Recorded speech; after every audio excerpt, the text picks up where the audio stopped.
tard, je vais demander à Anne Bondon de venir pour présenter son intervention sur une opération de traverse de la ville de Laval, traverser Laval. Anne Bondon est maître de conférence en histoire de l'architecture à l'école d'architecture de Paris-la-Villette à Paris.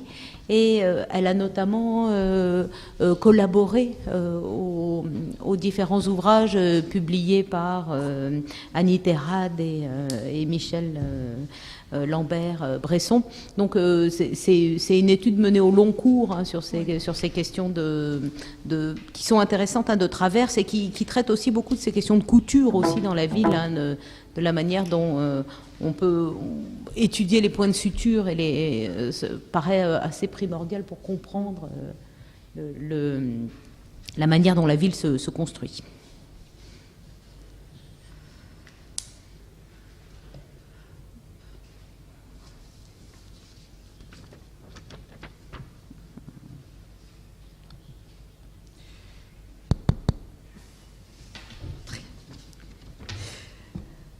Bonjour.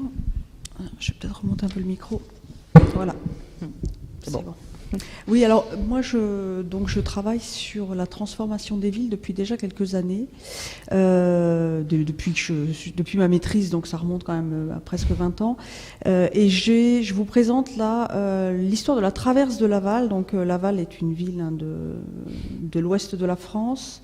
Alors, attendez, je fais le diaporama. En bas à droite. Ouais. Ah oui, voilà. Alors j'ai mis des dates parce que j'étais la seule à ne pas avoir mis de dates. Oui, c'est bien. Non, c'est bien d'en mettre. Donc 1755, c'est le premier projet de traverse. 1840, c'est la fin de la réalisation proprement dite de la traverse, mais en fait ça se prolonge un peu jusqu'en 1865-1870 par des promenades qui étaient associées à la traverse. Voilà. Donc en fait, je vais vous présenter cette histoire de la traverse de Laval qui a totalement bouleversé la ville de Laval. Donc projet des ponts et chaussées réalisé par les ponts et chaussées, projet des ponts et chaussées au XVIIIe siècle réalisé par les ponts et chaussées au XIXe siècle. Et donc cette étude, je l'ai faite dans le cadre de ma thèse de doctorat qui portait sur la transformation de 3 villes moyennes, j'insiste, 3 villes moyennes, entre 1789 et 1848, et c'était Laval, Bourges et Colmar. Alors, bien évidemment, il a fallu que je me pose la question, est-ce que c'est qu'une ville moyenne ? Donc j'ai essayé d'y répondre.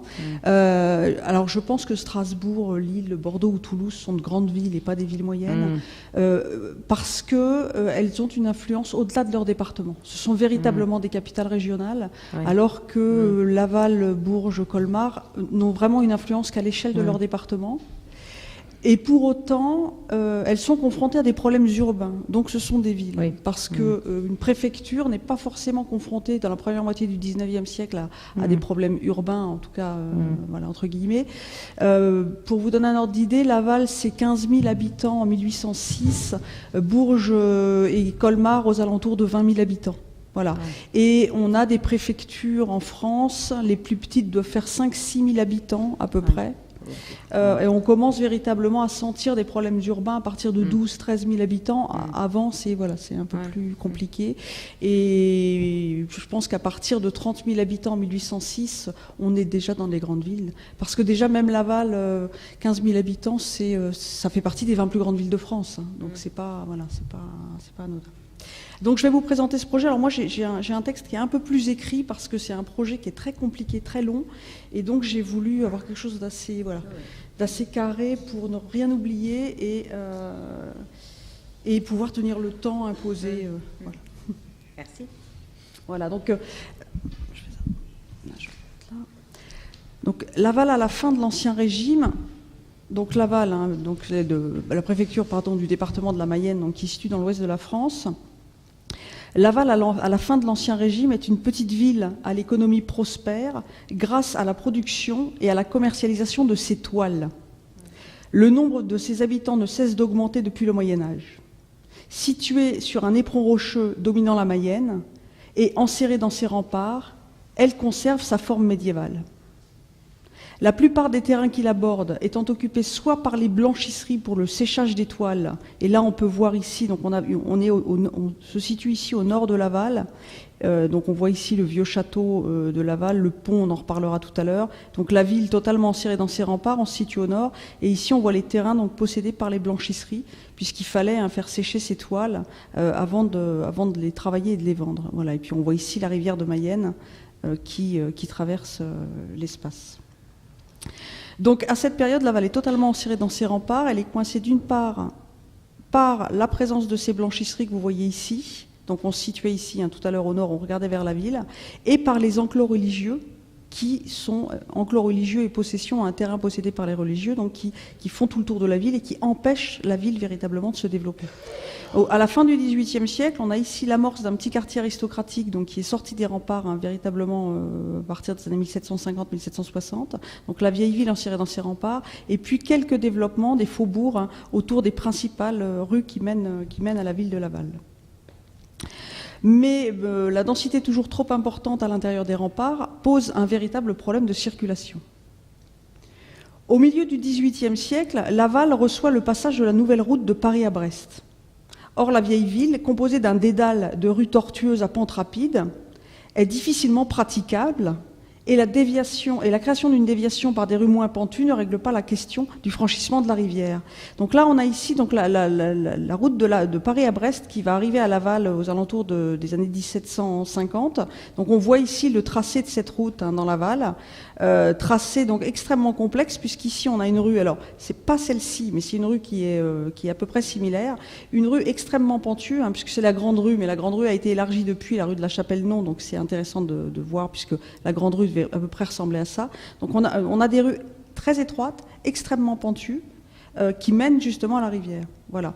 Et donc on a décidé dans le dernier tiers du siècle de trouver une solution donc, et de passer le long des remparts extérieurs et de s'approcher au maximum de la rivière pour être un peu plus bas et retrouver donc cette voie ici. Le problème qui se pose alors, c'est la traversée de la rivière de Mayenne, puisque Laval ne possède qu'un pont moyenâgeux de 6 mètres de large qui autorise difficilement le croisement des voitures. Et Laval devient rapidement aussi célèbre pour ses toiles, pour ses productions de toiles, que pour ses embouteillages, puisqu'on a compté jusqu'à 2 jours d'embouteillage dans Laval. Voilà. Donc c'est quand même important. Donc afin de remédier à cela, un projet de contournement de la vieille ville est proposé en 1755 par Mathieu Bayeux, l'ingénieur en chef des ponts et chaussées de la Généralité de Tours, dont elle fait partie. Alors ce projet que j'ai redessiné, puisque je n'ai pas trouvé le projet de cette période, ce projet associe à une traverse de plus de 1500 mètres, située en bordure de la ville ancienne, un nouveau pont et une vaste place réalisée par le détournement d'une partie de la rivière. Donc on peut le voir ici. Donc le projet se situe en bordure de la ville ancienne. Donc il relie la route de Paris à Brest à sa sortie qui va s'opérer par ici. La création d'une vaste place qui va être réalisée donc par le détournement. Là on a ici la Mayenne et son détournement, canalisation d'une partie de la Mayenne et la création d'un nouveau pont ici. Donc vraiment un projet extrêmement important. Toutefois, ce projet ne sera pas réalisé. Pas plus qu'un second projet de Jean-Baptiste Deveuil. Donc Jean-Baptiste Deveuil, c'est l'ingénieur en chef des ponts et chaussées qui a réalisé la grande traverse de Tours et la grande traverse de Saumur à la même période. Donc Jean-Baptiste Deveuil reprend le projet de Bayeux, le réduit un peu, donc projet daté de 1765, mais ce projet échouera également, puisque trop d'intérêts économiques sont en jeu, puisque le projet annexe une partie des terrains des blanchisseries. Lorsqu'enfin les blanchisseurs se rendent compte de l'avantage qu'ils pourraient tirer d'un tel projet, celui-ci n'est plus à l'ordre du jour et finalement, on se contentera de raser quelques maisons pour élargir les endroits les plus difficiles. Il faudra attendre la période révolutionnaire pour voir de nouveau sortir des cartons cet ambitieux projet. Laval, considérée alors comme une ville stratégique aux yeux des Chouans et des révolutionnaires, devient le centre d'une guerre civile mettant le département à feu et à sang pendant près de 7 ans. Hommes, femmes, prêtres, enfants sont arrêtés à la moindre suspicion. 1094 personnes sont guillotinées, dont 462 en seulement 3 mois, au plus fort de la terreur. Les églises sont saccagées, plusieurs sont totalement détruites. C'est durant cette période que Sutil, ingénieur ordinaire des ponts et chaussées, et Le Bourgeois, ingénieur en chef des ponts et chaussées, proposent à la municipalité en accord avec elle, divers projets d'amélioration à apporter à la commune. Ces propositions, qui s'inscrivent dans le cadre de l'appel à projets du gouvernement en l'an 2, touchent à l'aval de nombreux domaines tels l'industrie, les bâtiments civils, l'architecture domestique, la forme urbaine ou la navigation. Dans le cadre de la forme urbaine, le constat est sans appel pour les deux ingénieurs. La forme actuelle de la ville ne peut être corrigée du fait de sa topographie. Si l'on veut pouvoir donner à cette préfecture l'agrandissement et l'embellissement nécessaires à sa position, il est indispensable de reprendre le projet des ingénieurs du XVIIIe siècle. Seule la réalisation de ce projet permettra non seulement de relancer l'économie de la ville en fournissant du travail aux indigents et aux artistes, de régler les problèmes de circulation et de salubrité, d'embellir la cité, mais également de frapper les esprits en matérialisant l'apparition d'un nouveau régime. Alors là, je me permets juste de faire une petite parenthèse par rapport à ce que tu disais tout à l'heure sur les fonds qui pourraient servir à classer les villes, etc. Alors les projets de l'an 2, à ma connaissance, personne n'est jamais allé voir dans les archives des projets de l'an 2, en tout cas les archives nationales, les plans, enfin les dossiers des ingénieurs des ponts et chaussées concernant les villes. Alors Werner Zambien avait travaillé bien sûr sur l'architecture. Moi j'ai trouvé en fait ces projets qui font à peu près 30 pages chacun et qui traitent vraiment de l'ensemble de la ville, hein. C'est extrêmement intéressant. Je les ai trouvés dans les archives départementales, les archives municipales, parce que les archives municipales sont versées aux archives départementales en Mayenne, mais c'est des archives municipales. Donc j'ai trouvé ces 2 dossiers de 30 pages là-bas. Donc je suis jamais allée voir, mais ça c'est vraiment une piste à explorer pour. Voilà, c'était simplement. Donc on est donc en l'an 2. Un an plus tard, le bourgeois qui tient à avoir réalisé ce projet adresse à la commission des travaux publics un mémoire sur la traverse de la ville de Laval. Il y expose les raisons qui rendent indispensable la construction d'une telle voie, présente seulement le projet de l'ingénieur Bayeux, puis détaille son propre projet en le comparant avec celui de l'ancien ingénieur. Il a modifié la largeur de la traverse, revu quelques détails et projeté un nouveau pont. Il donne ensuite le détail des travaux à réaliser, notamment pour le pont, chiffre l'ensemble à 1 128 000 francs et suggère que le chantier soit réalisé en 6 ans. Toutefois, le projet de Le Bourgeois est ajourné, je cite, « à cause de la disette de toute chose pour une construction d'aussi grandes conséquences et d'une dépense aussi considérable ». Ce n'est qu'en l'an 11, donc en 1803, alors que les menaces qui pèsent sur la France et qui, plus que jamais, nécessitent de pouvoir se rendre le plus rapidement possible de Paris au port de Brest, que le gouvernement reprend le projet de contournement de Laval. Toutefois, il faudra attendre 1807 pour que les premières indemnités soient versées aux occupants des parcelles et 1811 pour que les travaux soient enfin commencés. Entre-temps, donc là, ici c'est le projet de Le Bourgeois, je me suis permis de redessiner sur le projet de Le Bourgeois les contours de la nouvelle traverse, du nouveau pont et du détournement d'une partie des eaux de la rivière. Donc entre-temps, Le Bourgeois a dû revoir sa copie à plusieurs reprises. Ses devis sont jugés trop imprécis et de nombreuses pièces techniques sont manquantes. En outre, il doit se défendre contre le Conseil des ponts et chaussées qui l'accuse de plagiat. En effet, tout porte à croire que Le Bourgeois a repris intégralement le projet de Deveuil qu'il dit ne pas avoir consulté. C'est sans doute vrai, puisque toutes les mesures du projet de Le Bourgeois ne sont en fait que la conversion en système métrique des mesures anciennes de Deveuil. Cette affaire sera totalement enterrée à la mort de Le Bourgeois. Le projet, finalement retenu 1 an plus tard, sera rédigé conjointement par Deslandes de Sansto, le nouvel ingénieur en chef des ponts et chaussées nommé à la mort de Le Bourgeois en 1808, et Montalivet, le conseiller d'État en charge des ponts et chaussées, qui modifiera lui-même et à plusieurs reprises les propositions de l'ingénieur.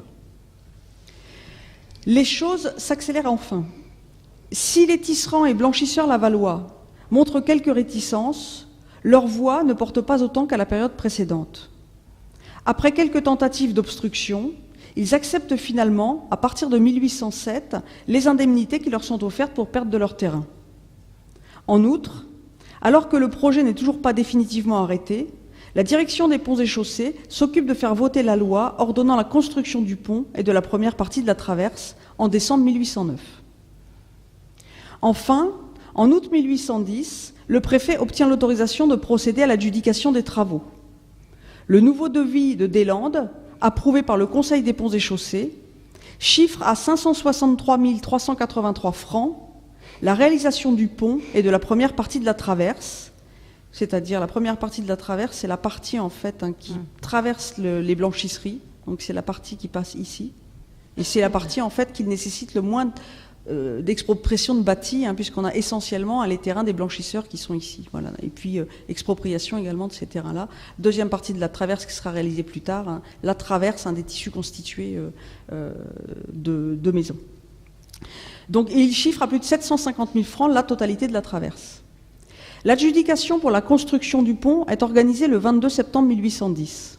Toutefois, aucun entrepreneur n'ayant fait d'offre convenable, elle échoue. Les soumissions proposées par les entrepreneurs étant supérieures de plus de 2/5 au devis approuvé, Deslandes décide de revoir ses tarifs. Il demande au préfet d'obtenir l'autorisation de faire procéder à une nouvelle adjudication et, le cas échéant, si aucun entrepreneur ne remporte le marché, de faire réaliser les travaux en régie. Finalement, 2 entrepreneurs soumissionnent sur les nouveaux tarifs. Guignard, entrepreneur dans le Maine-et-Loire, propose un prix inférieur à celui de Chauveau, entrepreneur en Sarthe. Cependant, le second a les faveurs de Deslandes, qui soutient sa candidature, car le pont Napoléon qu'il construit actuellement au Mans est une garantie de son savoir-faire. Une fois Chauveau choisi, des pourparlers s'engagent entre le préfet et l'entrepreneur, qui accepte plusieurs fois de baisser ses tarifs jusqu'à la somme de 516 000 francs. Deslandes avait prévu pour la construction 350 000 francs. Les travaux de la nouvelle traverse commencent en 1811. Dès cette période, les chefs de famille qui cherchent de l'ouvrage sont invités à se présenter à la mairie afin de retirer des cartes leur permettant de travailler sous l'autorité des ponts et chaussées. On peut noter en avril 1812, je cite, que déjà, en partie, la nouvelle rue est rehaussée de 10 à 12 pieds et que 4 piles du nouveau pont s'élèvent au-dessus du niveau de l'ancien sol.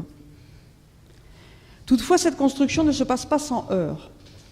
En 1812, Coignet, propriétaire d'un terrain situé sur la traverse et déjà indemnisé en 1807, conteste le montant de son indemnisation. Pour lui, l'État n'a pas tenu compte de la valeur manufacturière de son terrain. Il est rapidement suivi par la totalité des propriétaires qui réclament une nouvelle estimation de leurs biens. Ils obtiennent gain de cause et de nouveaux experts contradictoires sont nommés par les différentes parties. Une bataille s'engage qui ne prendra fin qu'en 1822. Ponctuée d'une succession d'expertises tour à tour refusées par les particuliers ou par l'État, d'erreurs de métrage, d'oubli de terrain, de procédures contestées, de trop-values versées que les propriétaires ne veulent plus rendre, de réévaluation d'impôts fonciers oubliés ou attaqués, de l'inscription de la ville et du département dans la liste des indemnisés que l'État refuse de payer, d'intrigues pour se voir attribuer les terrains de l'ancien lit de la rivière.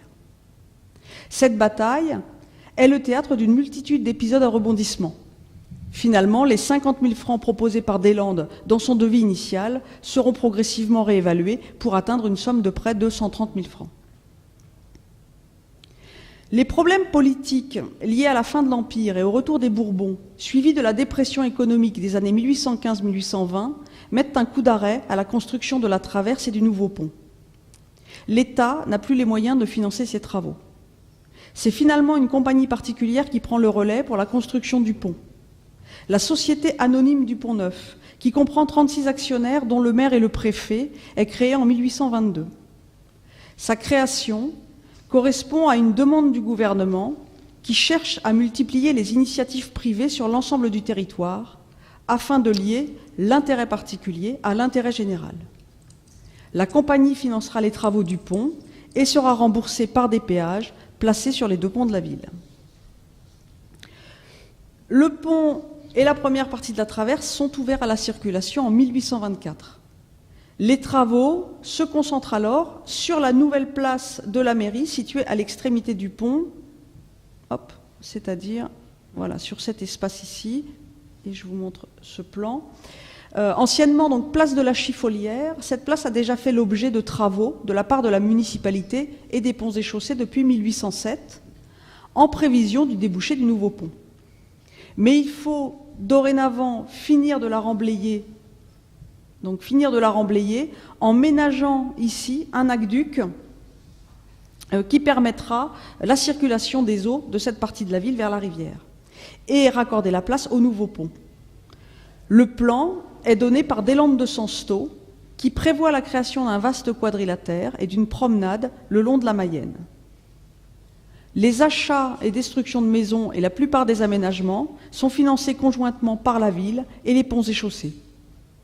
Toutefois, entre les négociations compliquées avec les propriétaires qui ne veulent céder leurs biens qu'à des prix exorbitants et l'échec de l'adjudication des travaux de l'aqueduc, dû là encore à un manque d'entreprises qualifiées à l'aval, les travaux ne seront achevés qu'après 1830.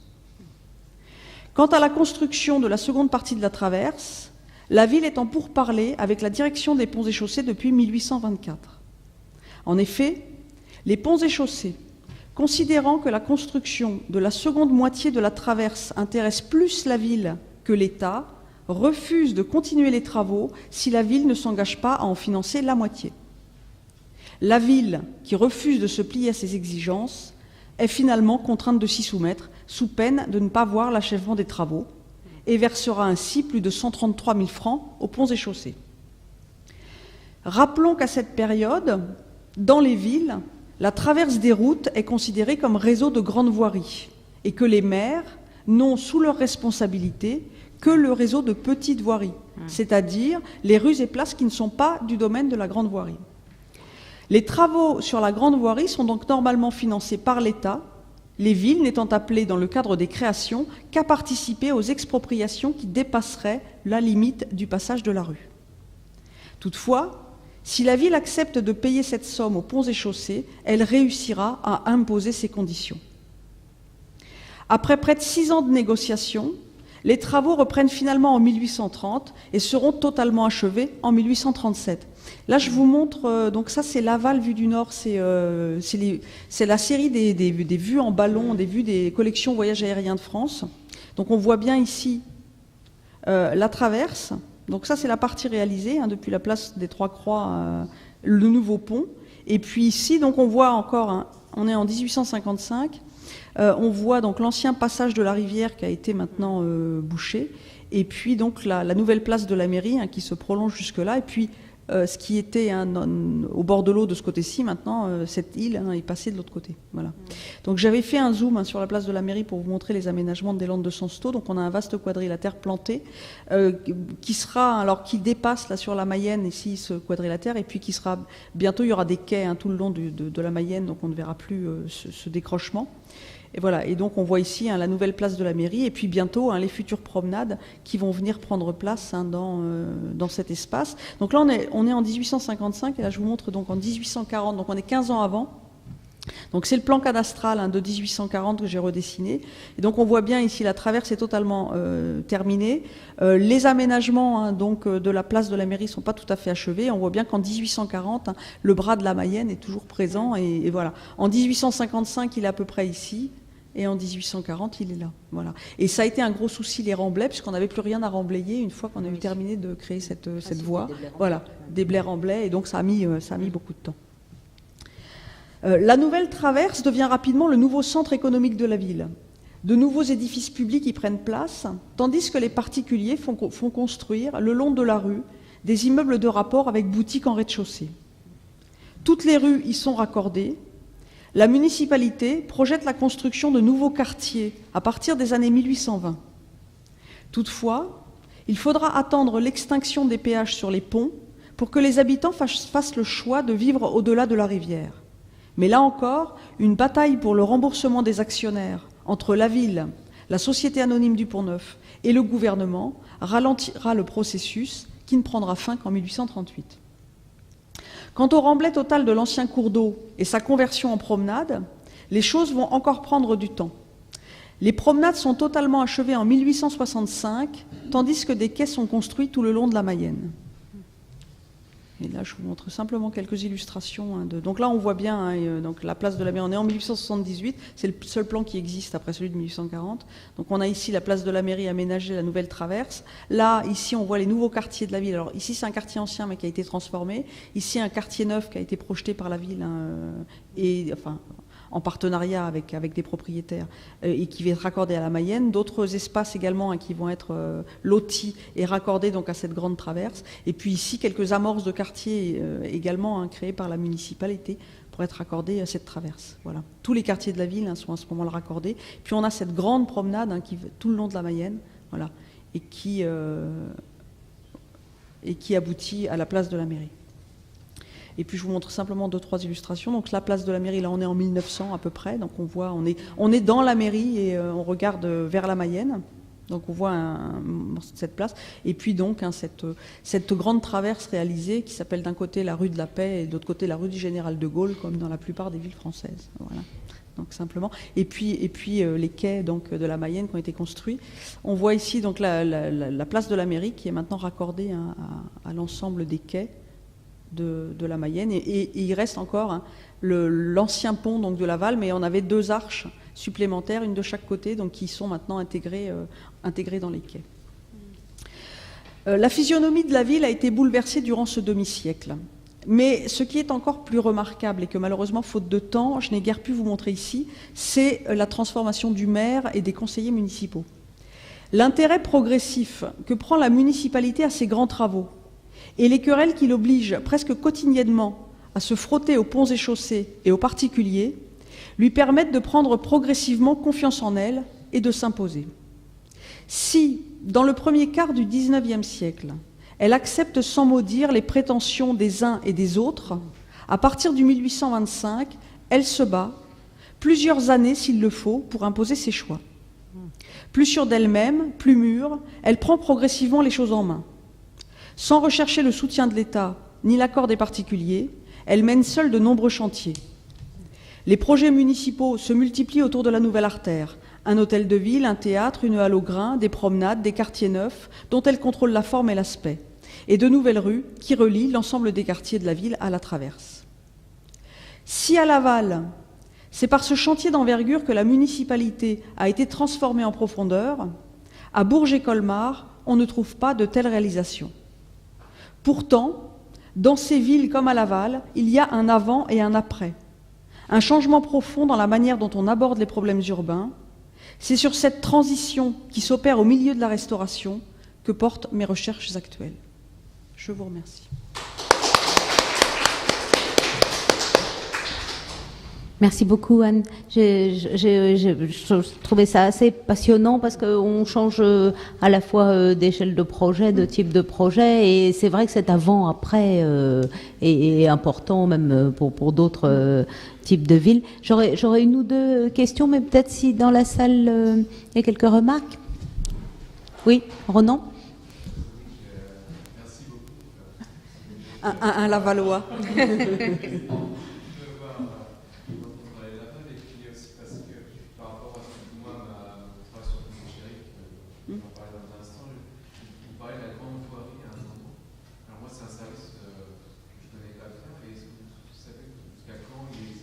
Alors, c'est difficile à dire. Moi, je ne sais pas exactement. Il existe jusqu'à la fin de la Première Guerre mondiale. Il disparaît peu de temps. Il disparaît peu de temps après la fin de la Première Guerre mondiale. Alors, dans les années, aux alentours des années 1920, mais je n'ai pas la date exacte. Voilà. Et en fait, voilà. Et alors, ce système de petite voirie et de grande voirie n'existe que dans les villes de province. Il n'existe pas à Paris. Puisqu'à Paris, toutes les rues dépendent du préfet, donc on n'a qu'un système de grande voirie. Il apparaît donc à la Révolution. Oui, il apparaît à la Révolution. Il y avait un ancien système de voirie à l'époque, enfin d'ancien régime. Ouais, mais chez Harwell, quand il définit petite voirie, grande voirie, il explique que la petite voirie, c'est par exemple les hauts vents qu'on va mettre devant des boutiques, alors que la grande voirie, c'est des alignements importants. Là, en fait, toutes les traverses, tous les chemins en fait d'intérêt généraux, c'est-à-dire ça peut être des voies d'eau, ça peut être les grandes traverses de route, etc. C'est du domaine de la grande voirie dans les villes. C'est-à-dire que maintenant, quand on passe le panneau d'une ville, on est dans une rue urbaine. Avant, quand on passait le panneau d'une ville, si c'était une route, c'était le domaine de la grande voirie. De la ville. Ouais. Mais c'est assez compliqué. Enfin, les systèmes de financement, de travaux, etc. sont assez compliqués puisque les ponts et chaussées considèrent, les routes de grande voirie, on considère que les habitants des villes les empruntent quand même, donc il faut bien qu'ils payent un peu. Donc généralement, on considère que la partie charretière de la rue de la Grande Voirie, Ouais. c'est payé par les ponts et chaussées et que les bas-côtés payés par la municipalité. Voilà. Ouais. Après, la limite, c'est où est-ce qu'on est, à quel moment on est dans la partie centrale, Ouais. voilà, ou sur la latérale. Donc ça devient Ça, c'est un peu le même problème pour les servitudes de fortification, Voilà. souvent où finalement il y a une partie du glacis. La rue du Rempart, par exemple, est une rue qui dépend à moitié de la municipalité et côté Rempart des fortifications et de l'administration, mais on ne sait jamais exactement à où est vraiment le milieu de cette rue, puisque les appentis bougent toujours et les murs aussi.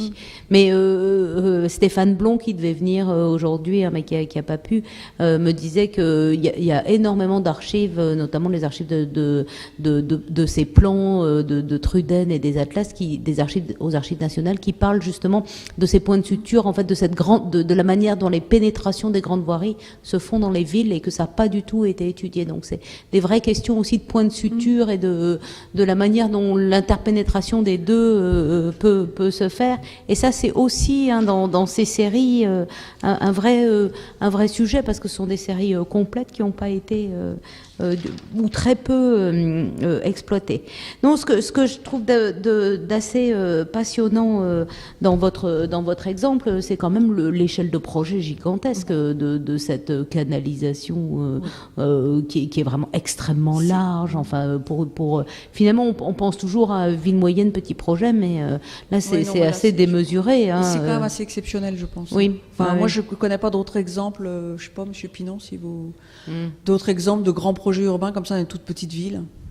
Mais qui aurait tout à fait transformé, bah non, moi non plus. Ouais, à ce point-là, en tout cas, toutes les villes que j'ai pu étudier, j'ai pas rencontré ça ailleurs. Ouais. Mais ça doit sans doute, je pense, exister, mais parce que c'est vraiment titanesque. Oui, non seulement titanesque, extrêmement long aussi, parce que là, en termes de chronologie aussi, on dépasse un peu tout. Hein. Mais ça rend aussi finalement cette notion de cas saillant assez intéressante, c'est que finalement, c'est ça qui peut ressortir, et peut-être qu'à partir de ces cas-là, on peut dresser des comparaisons, mais justement qui sont beaucoup moins importantes avec d'autres villes. Hein. Des sortes je pense qu'au XVIIIe siècle, on trouve des projets comme cela. Oui. D'ailleurs, c'est un projet du XVIIIe siècle qui est réalisé au XIXe. Qui a traîné. C'est dans la première moitié du XIXe qu'on en trouve. Mais ça, c'est peut-être aussi une question de coût, de travaux, de financement des travaux. Parce que Saumur, c'est tout petit et on a un projet identique.